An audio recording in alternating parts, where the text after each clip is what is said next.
VK Ibrahim കുഞ്ഞ് അന്തരിച്ചു. മുസ്ലിം league നേതാവും മുൻ മന്ത്രിയുമായ VK ഇബ്രാഹിം കുഞ്ഞ് കൊച്ചിയിലെ ആശുപത്രിയിൽ ചികിത്സയിലിരിക്കെ അന്തരിച്ചു. വൈകിട്ട് 6-ന് കളമശ്ശേരി നജാത്ത് പബ്ലിക് സ്കൂളിൽ പൊതുദർശനം. രാത്രിയോടെ മൃതദേഹം വീട്ടിലെത്തിക്കും. നാളെ രാവിലെ 9 മണിക്ക് ഭൗതിക ശരീരം വീട്ടിൽ നിന്ന് എടുക്കും. 10 മണിക്ക് ആലങ്ങാട് ജുമാ മസ്ജിദ് ഖബർസ്ഥാനിൽ ഖബറടക്കം. നദീറയാണ് ഇബ്രാഹിം കുഞ്ഞിൻ്റെ ഭാര്യ. Advocate VE Abdul Gafoor, VE Abbas, VE Anoop എന്നിവർ മക്കളാണ്. Additional advocate general VK Beeran സഹോദരനാണ്. എന്നും കുഞ്ഞാലിക്കുട്ടിയുടെ വിശ്വസ്തനും മനസാക്ഷി സൂക്ഷിപ്പുകാരനുമായിരുന്നു VK ഇബ്രാഹിം കുഞ്ഞ്. 2001-2006 UDF മന്ത്രിസഭയിൽ വ്യവസായ മന്ത്രിയായിരുന്ന കുഞ്ഞാലിക്കുട്ടി രാജിവെച്ചപ്പോഴാണ് 2005 ഇബ്രാഹിം കുഞ്ഞ് ആദ്യമായി മന്ത്രിയാകുന്നത്.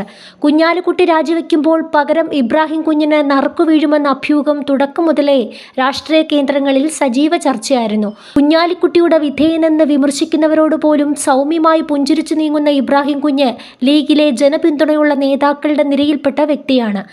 മുസ്ലിം സ്റ്റുഡന്റ് ഫെഡറേഷനിലൂടെയും ലീഗിൻ്റെ ട്രേഡ് യൂണിയനായ STUവിലൂടെയുമാണ് രാഷ്ട്രീയത്തിലെത്തുന്നത്.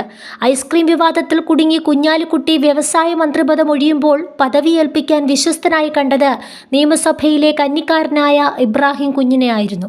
കുഞ്ഞാലിക്കുട്ടിയുടെ വിശ്വസ്തൻ എന്ന നിലയിൽ 1.5 വർഷം ആ ദൗത്യം നിർവഹിച്ചു. ജനകീയനായ പൊതുപ്രവർത്തകൻ എന്ന നിലയിലാണ് എറണാകുളത്ത് അദ്ദേഹം അറിയപ്പെട്ടിരുന്നത്. 2001 സിറ്റിംഗ് MLA MA തോമസിനെ 12,153 വോട്ടിൻ്റെ ഭൂരിപക്ഷത്തിൽ തോൽപ്പിച്ചാണ് മട്ടാഞ്ചേരിയിൽ നിന്ന് ആദ്യമായി നിയമസഭയിലെത്തിയത്. കുഞ്ഞാലിക്കുട്ടി മന്ത്രിസ്ഥാനം ഒഴിഞ്ഞപ്പോൾ മുതിർന്ന MLAമാരെയെല്ലാം തഴഞ്ഞ് 2005 ജനുവരി 6-ന് സംസ്ഥാന വ്യവസായ സാമൂഹിക ക്ഷേമ മന്ത്രിയായി. 2006 മട്ടാഞ്ചേരിയിൽ നിന്നും വീണ്ടും നിയമസഭയിലെത്തി. ഭൂരിപക്ഷം 15,523.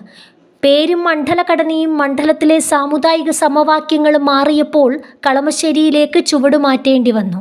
വ്യവസായ മണ്ഡലത്തിൽ തൊഴിലാളി നേതാവ് K ചന്ദ്രൻപിള്ളയെ 7,789 വോട്ടിന് പരാജയപ്പെടുത്തി ഇബ്രാഹിം കുഞ്ഞ് ഹാട്രിക് വിജയം നേടി. 2011 മുതൽ 2016 വരെ ഉമ്മൻചാണ്ടി മന്ത്രിസഭയിൽ പൊതുമരാമത്ത് മന്ത്രിയായും പ്രവർത്തിച്ചിട്ടുണ്ട്. ലീഗിൻ്റെ തൊഴിലാളി യൂണിയനായ STUവിൻ്റെ വിവിധ ഘടകങ്ങളുടെ ഭാരവാഹിയായും അദ്ദേഹം പ്രവർത്തിച്ചു.